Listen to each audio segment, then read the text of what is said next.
After 25 years, police might have cracked this case.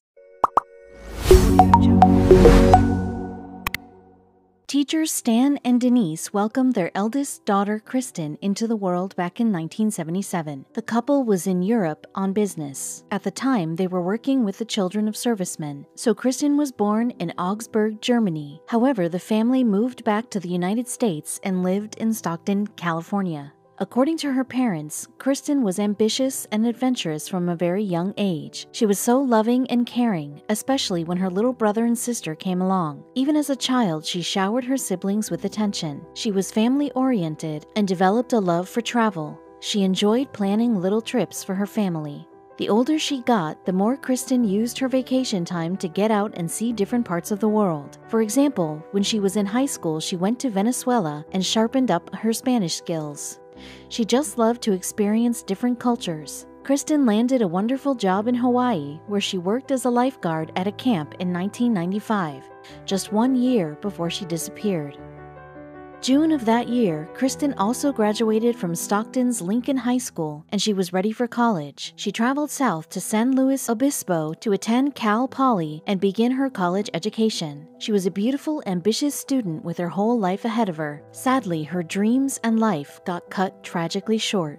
On Friday, May 24, 1996, the country was getting ready to enjoy the Memorial Day weekend. Normally, Kristen would call her parents on Sunday nights, but this time she decided to give them a ring a couple of days early. Her parents weren't home, so Kristen left them a voicemail. What nobody expected was that it was the last time Stan and Denise would hear their daughter's voice. That night, Kristen and her friends wanted to have a night out and looked for a fun party to go to. The social college freshman wanted to go to some venue off campus, but the friend she was out with didn't feel like leaving. She ultimately left her friends a few blocks away from where another student was hosting his birthday party. According to her friends, Kristen didn't touch any alcohol at that point, but other reports stated otherwise. Apparently, some witnesses spotted the young lady drinking vodka throughout the night. However, contradicting claims stated that Kristen was completely sober. Either way, the witness reports from that party were unclear. Whether or not it was at the party, it seems as though at some point Kristen was indeed intoxicated. Two students, Tim Davis and Cheryl Anderson, noticed Kristen at about 2 a.m. She was lying down completely passed out in front of the neighboring property. The two of them picked her up and helped her get back to her dorm. They just wanted to help. However, Anderson and Davis didn't get anywhere before Paul Flores joined them. He was another student who lived near Kristen. Later, it was discovered that he was already in trouble with the police because he supposedly tried to break into a woman's apartment. For some reason, law enforcement didn't notify campus police at Cal Poly. Nevertheless, the four of them headed towards the dorms, and Paul picked up Kristen as they walked. When they finally got to campus, Tim left to go to his car, and according to Cheryl, this is when things started to get weird. Supposedly, Paul kept telling her to go away so that he can be left alone with the drunk Kristen. Cheryl and Paul both walked to her dorm and said goodnight to Kristen. After that, nobody knows what happened to the 19-year-old. Paul claimed that he walked with her to his room before going back to her room alone, but Kristen never made it back to her room.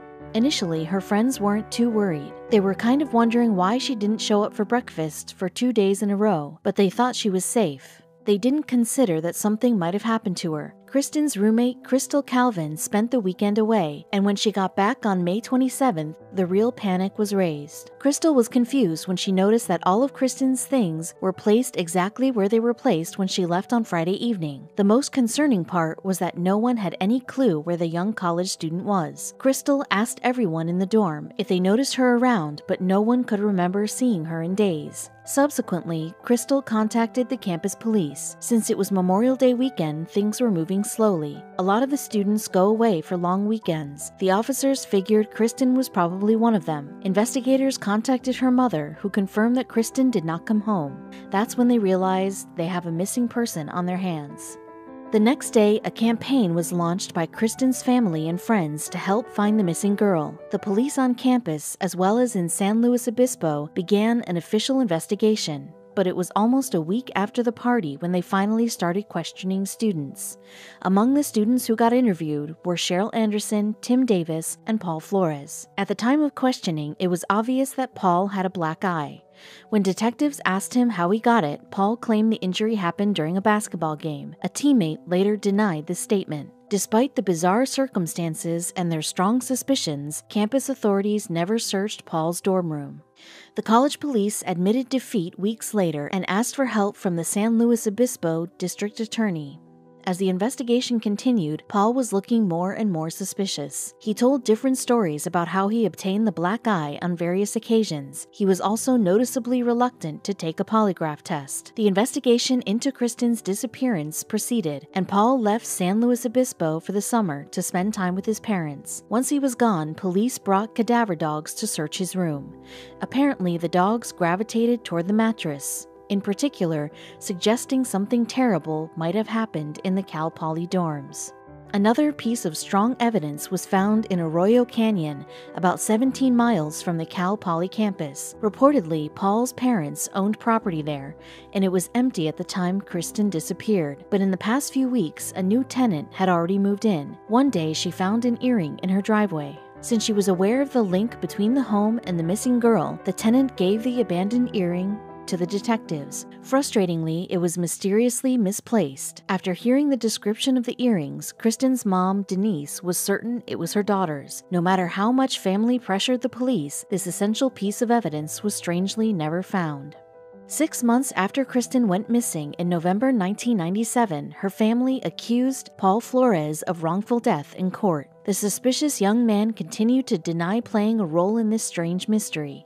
With no solid evidence, he was never charged, although they never stopped looking for their daughter. 2 years after Kristen's disappearance, her parents made a heartbreaking decision. In May 2002, Stan and Denise legally declared Kristen dead.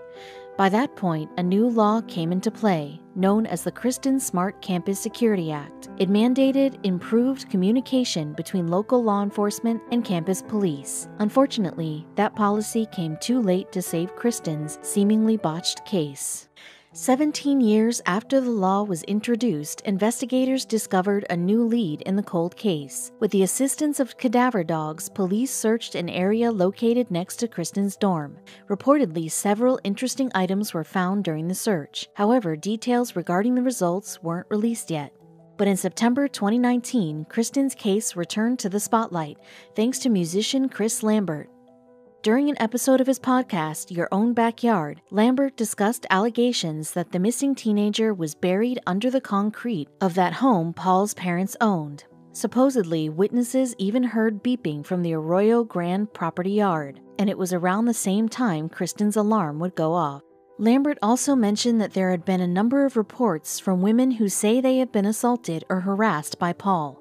Thanks to the limelight suddenly returning to the case, the potential suspects seemed extremely suspicious. By January 2020, Kristen's family got some unexpected news.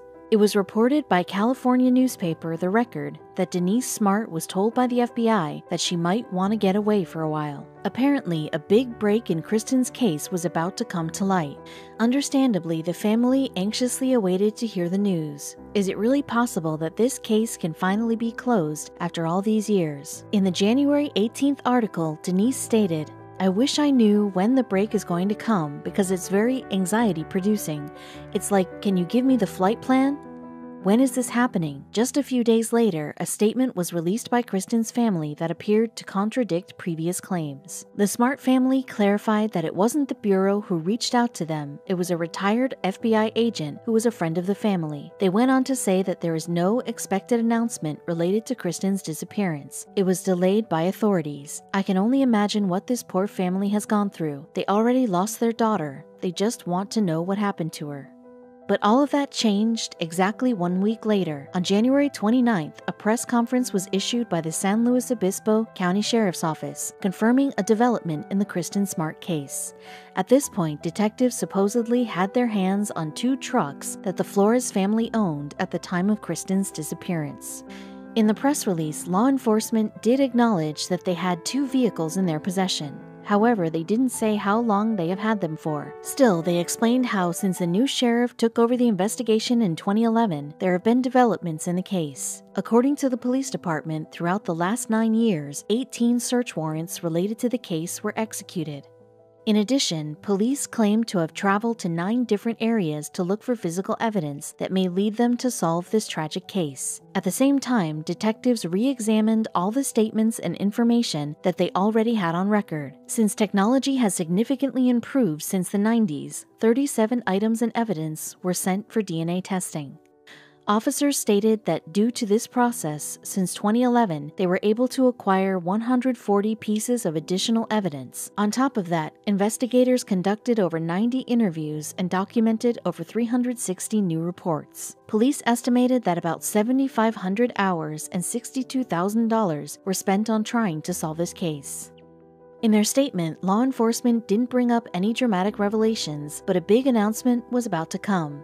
The San Luis Obispo County Sheriff's Office released a second public message on February 5th. This time they confirmed that they executed search warrants in 4 different locations in Washington State and California. Understandably, the officers weren't able to release exact locations being investigated. Either way, local news station KCAL TV exposed a new dimension to the story. Supposedly, they were able to get a hold of one of the locations, and the address was a house in San Pedro, California. It happens to be the home of now 43-year-old Paul Flores. Finally, the news station didn't stop there. They went on to report that police detained a guy who matched the suspect's description outside the San Pedro residence. He was led into a police car wearing handcuffs and was eventually released after being held in custody for 2 hours. Meanwhile, investigators made their way to Arroyo Grande, where they stopped by Paul's mother, Susan's home. According to the Tribune, a San Luis Obispo newspaper, detectives used caution tape to seal off the entire property as a small crowd watched. Some people allegedly started screaming, "Dig her up." Perhaps they heard Lambert's podcast. Later on that day, police were seen leaving the house carrying multiple pieces of potential evidence. This included a storage container and a computer. During the late hours of the night, the county sheriff's office spokesman, Tony Capola, released a statement. He confirmed that investigators did, in fact, find some items of interest during that search. During an interview with the New York Times, he added, "We will now analyze those and see how they relate to the case. We would like nothing more than to bring closure to the Smart family in this case." Kristen's family thinks that Lambert's popular podcast played a huge part in the latest developments of the case. Even before February 5th, the Smarts thanked the musician for speaking out about their daughter's case. Your Own Backyard has been instrumental in renewing the interest in Kristen's investigation and generating many new leads. Cipolla pointed out that the police department and law enforcement have always been dedicated to solving the Kristen Smart case. He explained in a statement, "This has always been an active investigation. It has never been a cold case. There is no denying that the investigation did not start off on the right foot. However, investigators seem more motivated than ever to solve the mystery." They put a lot of resources and energy to figure out what happened to Kristen on that fateful night over 2 decades ago. With the recent searches and new evidence, we are praying a resolution is on its way. The grieving Smart family has been wondering where their daughter is for years. We only pray that the truth comes out and they can finally start moving on. Kristen's disappearance was a tough case. She was so young and had her whole life ahead of her. This can happen to any college student. She just wanted a night out, but sadly she never came home. Unfortunately, people go missing way too often, but it's not every day that a girl solves her own kidnapping. When Carolina White was only 19 days old, she was kidnapped from the hospital. Carolina spent her whole life believing that the woman who raised her was her mother, when in fact, she was her kidnapper. When she was a young adult, she was finally reunited with her real family. This is how Carolina White solved her own missing case. Carolina White was born on July 15, 1987. She grew up being known as Nedra Nettie Nance, and the young woman actually solved her own kidnapping case. When she was 19 days old, she was taken out of the Harlem Hospital Center in New York City, but it wasn't by her mother. For years, the girl was living with and being raised by a woman who she could only believe was her mother, but in fact, it was her kidnapper. Carolina only got to meet her biological parents when she was 23 years, which makes her case the longest known gap in a non-parental abduction in the United States where the victim is reunited with the family.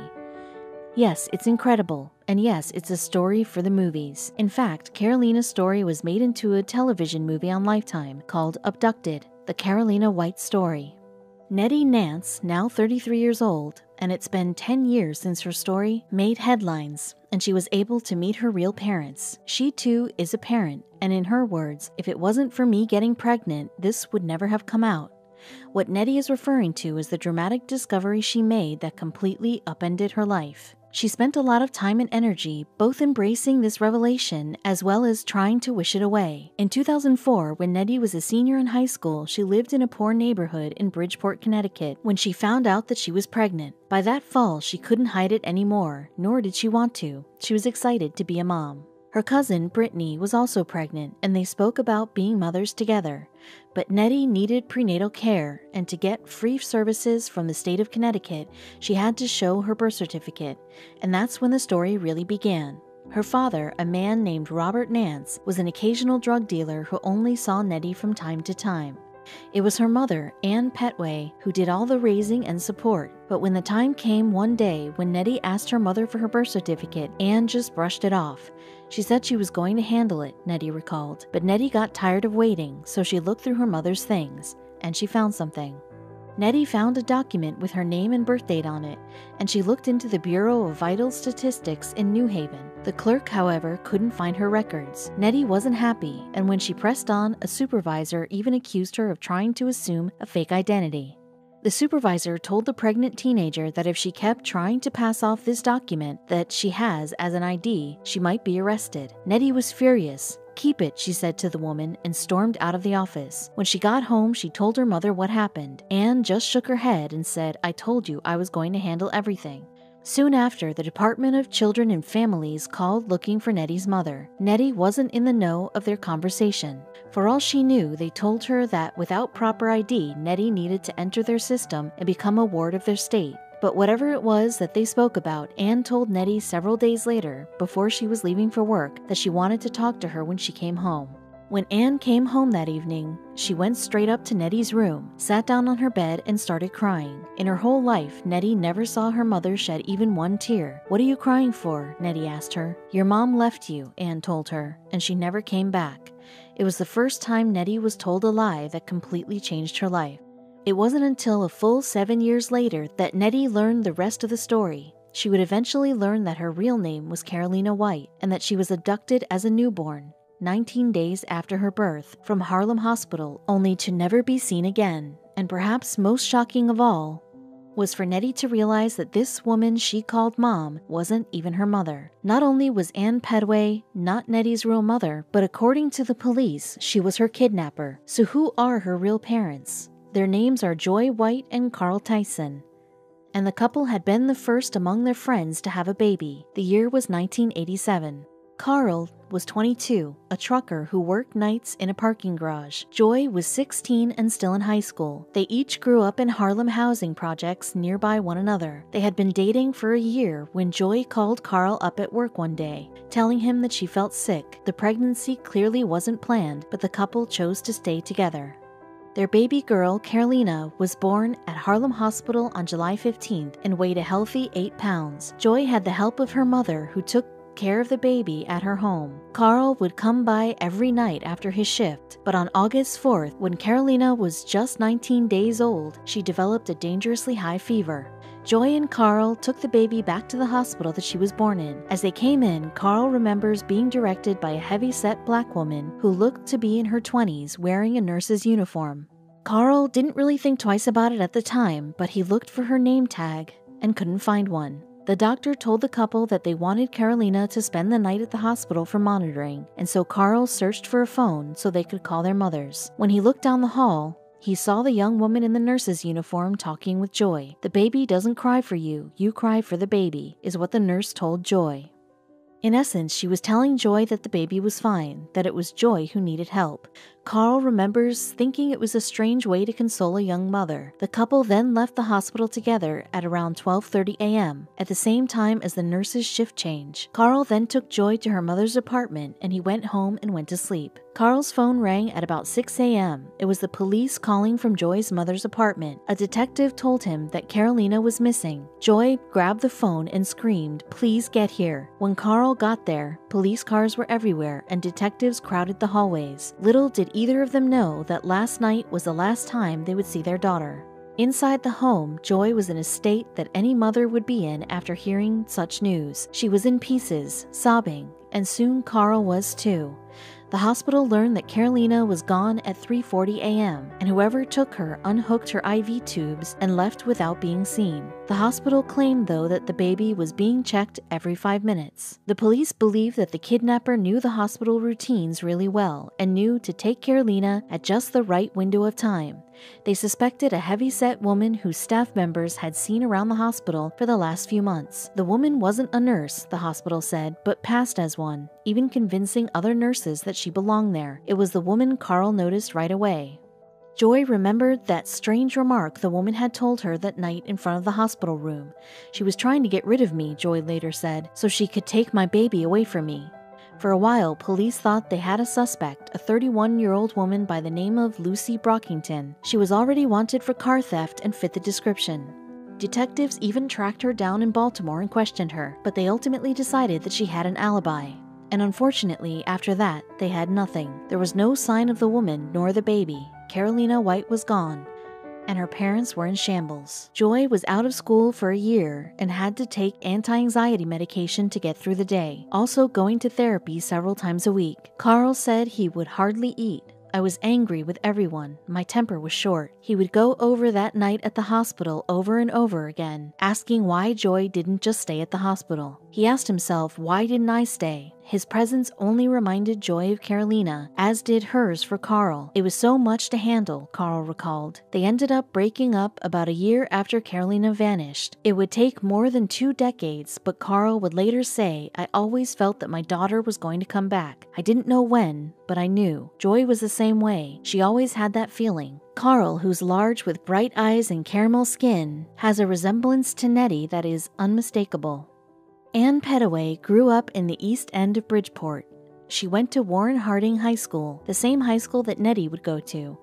Ann was a popular and fun girl to be around. Everybody said she used to be bad, Nettie said about her. She was out there with those Speedo shorts on, tube tops, and she sure did have a bad streak. As a teenager, Ann served a month in jail for larceny in a nearby town. Later, she would be caught in minor theft and forgery schemes, as well as on one pot bust. But according to David Daniels, a Bridgeport police officer who knew the family, she wasn't a hellraiser.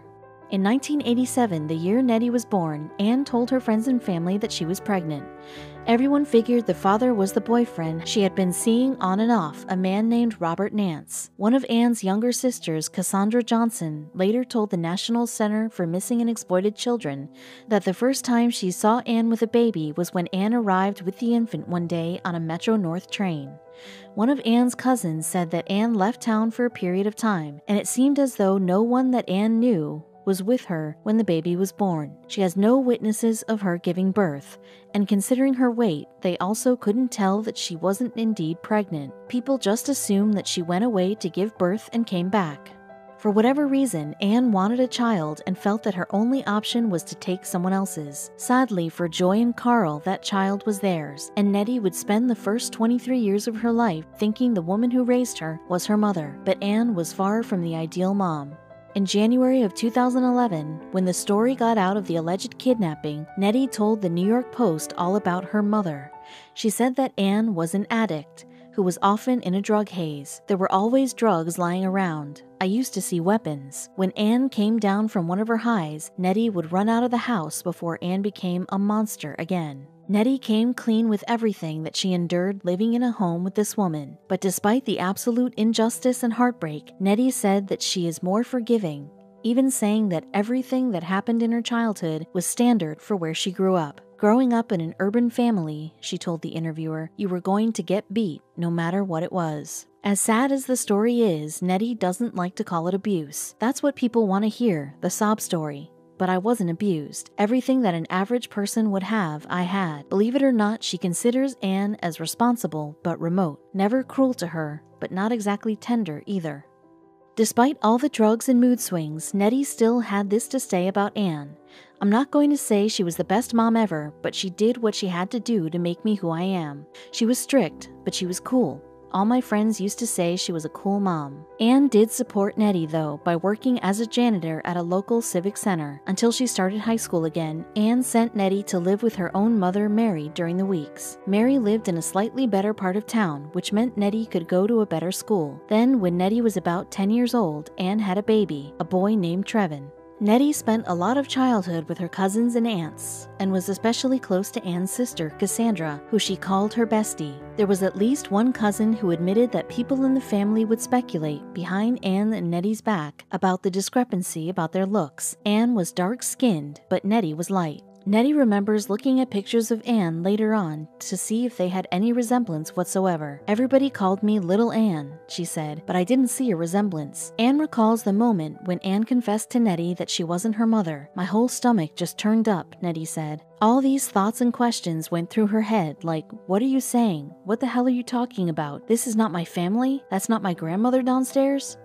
But let's not forget that Anne told Nettie she was abandoned by her mother, omitting the real truth. But still, Nettie had questions, asking her who her real mother was and where she came from. Had she met her mother, or was she left on the doorstep? But to each question, Anne gave the same answer. She left you and never came back. She insisted that there was nothing more to it. She gave her no names, nothing. For weeks, Nettie would ask her these types of questions, but it always led to a dead end. Even when a year passed by, I was like, you don't remember nothing? No. With time and frustration, they stopped discussing the matter and told no one about it. But Nettie's curiosity never faded. Deep down, she didn't believe that she just fell into Anne's lap. And so, as her suspicions grew, her relationship with Anne grew more distant.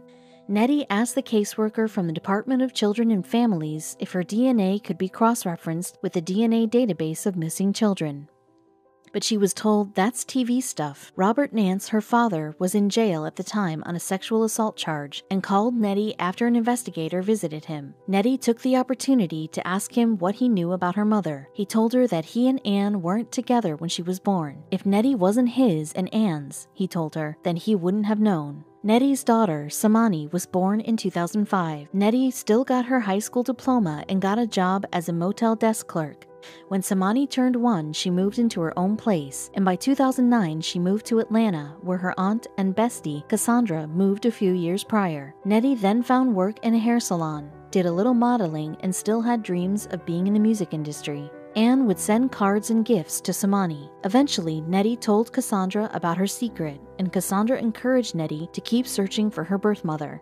Late at night, when Nettie had some alone time, she would find herself searching the internet for stories of missing children. She typed into Google, "Missing Child 1987." But with all of her online searches, she never found anything. Then, in late 2010, Nettie went to the website for the National Center for Missing and Exploited Children. There, she found hundreds of pictures of kids from all over the country. Then it dawned on Nettie that she could be from anywhere, not just Bridgeport. She went through the photo archive and saw a picture of a baby girl, a newborn just 19 days old, who went missing on August 4th, 1987. The photo caught her eye, and so she dragged the photo to her desktop to save it. That little baby's face reminded her of her own daughter, and everyone told her that Samani looked just like her. 3 days before Christmas that year in 2010, Nettie called the center's hotline. She muttered the words, "I feel like I don't know who I am," but she didn't mention the photo of the baby. She got overwhelmed at one point and passed the phone to Cassandra, who was with her.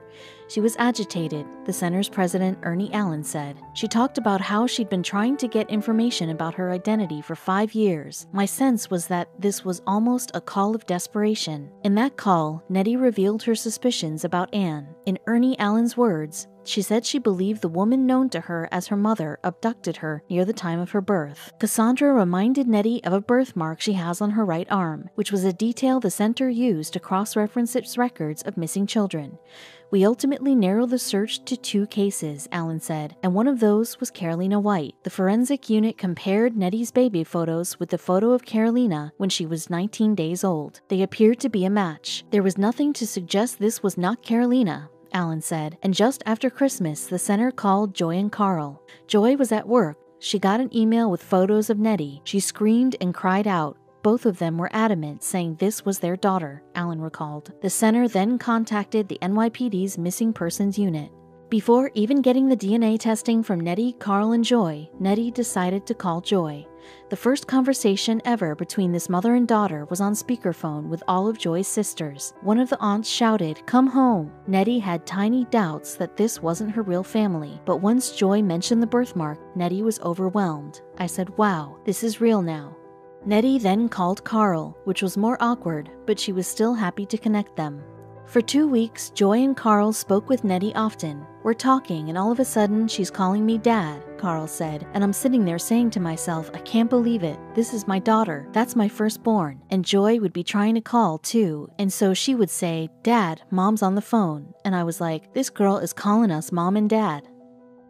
By January, Joy flew Nettie and Samani, her granddaughter, back to New York to visit them. Joy and her sister came to pick them up, and obviously there were many tears involved. Happy ones, though. All of Joy's extended family were at the house waiting to meet them. Nettie then met her sister and brother, Sheena and Sydney, her aunts, cousins, and a grandmother, Joy's mother, Elizabeth. For the time being, Nettie and Joy didn't talk about Ann Petway or about Nettie's childhood. Instead, they focused on the good things, looked for common traits, cooked together, and watched Samani play. "It felt like this is where I belong," Nettie recalled. The next morning, Carl came to meet Nettie. When Nettie finally met her father, he couldn't stop staring at her. She said, "Do I have something on my face or something?" He said, "No, girl, you don't understand what me and your mother went through. Just to see you standing here is a blessing." A few days later, Nettie and her daughter were at the airport waiting for their plane back to Atlanta. A man came up to her and asked, "Are you Nedra Nance?" He said a detective told him to tell her to call him. He told her they got the DNA back and it came back positive. The NYPD had been trying to reach them, not knowing they were all in New York together. Upon hearing the news, she still boarded her flight back home. The next day, the news broke. Until then, no child in American history had been missing for longer before being reunited with their parents. It was a big story. The Post wanted to fly Nettie to New York and put her up with Carl and Joy at a hotel. Nettie agreed to come, but went without Samani, who stayed with Cassandra. When Nettie arrived at the hotel, the whole media was there. They were booking rooms on the same floor. I couldn't leave the room without someone seeing me. They had to lead me out of the kitchen to leave the hotel. As for Joy, she was ecstatic. "I always dreamed this," she told a reporter. "Now I can sleep." Nettie tried to be happy too, but the attention made her feel uncomfortable. Nettie couldn't stop thinking about Ann and all of this. It wasn't just that Ann lied to her. She was an accused kidnapper now. The FBI was searching for her as she was facing a federal prison sentence of 20 years to life. For a few years now, Ann had been living in Raleigh, North Carolina, apparently working as a kitchen prep cook. When the Post first reached out to Ann, she vowed to make things right. I'm coming back to straighten this all out," she told them. "I raised her, and I was a good mom." But then she up and left the state and disappeared, just like Carolina had 23 years earlier. In New York, Nettie was growing harsh, refusing to look at a police sketch from 1987, or even refer to Ann by her name. "When I look at Joy, I can see me. With that other lady, I would always be searching for stuff we had in common, but I had nothing in common with her." Joy said, "I want her to suffer," referring to Ann. "I want her to do some time like I suffered for 23 years. After Nettie returned to Atlanta, she stopped calling her newly discovered parents as often. The media was really getting to her, causing her to recluse. She even checked into a hotel in Georgia to avoid being seen by reporters at her house, but the calls didn't stop. A few years later, when Nettie was still searching for her real mother, she wrote to the Oprah Winfrey Show, but never heard back. But now a producer from the show was on the phone, reading her letter back to her. Joy said she wanted to do the show, and Carl was fine with it, and Nettie said yes at first, but then changed her mind. The weight of what has happened to Ann and Nettie's role in it started to sink in. She was also worried about her little brother, Trevin. Nettie was lucky enough to have her real new family, but Trevin only had Ann. What would happen to him if she went to jail for the rest of her life? Joy and Carl were disappointed that they wouldn't be doing the Oprah show, and also that Nettie was distancing herself from them. All they wanted was to see her more, but Nettie was steadfast in her choices at this point. Then, on January 23, 2010, Nettie saw Ann on TV arranging her surrender to the FBI in Connecticut. From the beginning, Ann's lawyer, Robert Baum, was trying for a plea deal. He claimed that Ann wasn't the monster that Nettie made her out to be in the press. As for her motives, which were based on statements that Ann had given to the FBI after her surrender, Ann had miscarried during the summer Carolina was born. She was desperate to become a mother. Anne's lawyer said the evidence that Anne kidnapped Carolina is far from conclusive. He suggested that it's possible that someone else took Carolina, but never gave an idea as to who or how Anne would end up with her. Carl went on TV saying he didn't think Anne was sorry. He also appeared on The Early Show saying, "I just got to move forward step by step."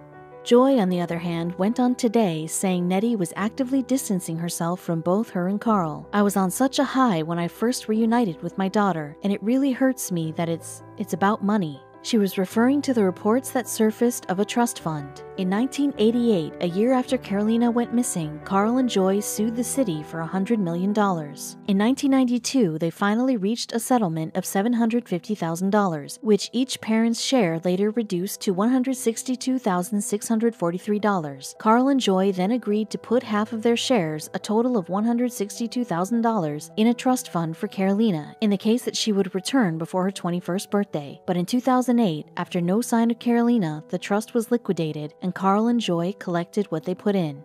"I have 2 other kids," Joy told Today, "and I had to take care of myself and I had to live." According to Joy, Nettie was less interested in reuniting with her real parents now that the trust fund was gone. But Joy also mentioned that she realized that Nettie was indeed attached to Anne and her relatives. Joy's comments left Nettie feeling betrayed. "How dare you go on TV and say something like that?" Nettie asked Joy on the phone after seeing the show. "I never asked y'all for anything." In May, Robert Baum, Anne's lawyer, announced that Carolina White would testify on Anne's behalf if needed. By July, Nettie cut off all contact with Joy and Carl. Anne Petway was then sentenced to 12 years in federal prison. The statements Anne made about miscarrying and wanting a baby so desperately essentially amounted to a confession in the court's eyes. This was not a crime of greed. This was not a crime of vengeance. It was an act of selfishness, a crime of selfishness that inflicted a parent's worst nightmare on a couple, Judge P. Kevin Castell of Federal District Court in Manhattan said. Before sentencing 50-year-old Anne Petway, she apologized to the family and said, "I am here today to right my wrong and ask for forgiveness." Nettie, however, didn't attend the hearing after she chose to distance herself from the case. Joy and Carl made emotional pleas asking for a prolonged prison term. Anne Petway pleaded guilty to 1 count of kidnapping under a plea agreement that carried a sentencing guide of 10 to 12.5 years. When Nettie was asked if she would want to visit Anne in jail, she made a face. "I don't really know," she said. "I don't like jails, and I don't like hospitals. That's not what I do, and I'm not going to get out of my comfort zone." Nettie also said that she would eventually communicate with Anne again, but it's going to take a little while for that. "So just when I'm ready to, I know that I will, just not at this moment." The hard part for Nettie is talking about Anne with Samani. "She's very close with my daughter," Nettie admitted. "She did more stuff with her than I think she did with me. She took her trick-or-treating, Christmas, Halloween, school. She provided like a grandmother's supposed to. She doesn't know the story. I just say she's on vacation." Nettie explained that she went off the radar because she needed to get clarity. "I have bills to pay. I have to teach my daughter. I'm trying to build my own career. I can't just sit here and dwell." A friend of Joy's said that Joy is sad and terrified of commenting publicly again, fearful of driving Nettie further away. Carl is enraged. "She says she's got to live her life." "Okay," he tells me, "but you're not spending any time with your family. None at all. You say you don't know us. Fine, we don't know you, but how are you going to get to know us?" I'm frustrated. Nettie is aware of the pain she has caused Carl and Joy. "I did what I did because I felt like when I'm ready to dip back in, it's going to be on a different note. The approach has to be better than it was the first time. It was just too much commotion." A few weeks later, Nettie called both her parents. Her conversation with Carl was short, but she talked to Joy for 3 hours. The trust fund issue, Nettie says, was just a misunderstanding. What put her and Joy at odds was Anne and her sentencing. "I knew they both wanted justice. I would feel the same way if someone did that to my child. But at the same time, I have unconditional feelings for Anne." All in all, Nettie is happy. She knows the truth now. So what about the name? Is she going to remain Nedra Nance? "I've been trying to get my paperwork together. When I get my ID and everything, it will say Carolina White. But old habits die hard. When someone asks what her name is, she naturally says Nettie." According to her, Nettie's not what the Petway family gave me or what the White family gave me. It's what I gave myself.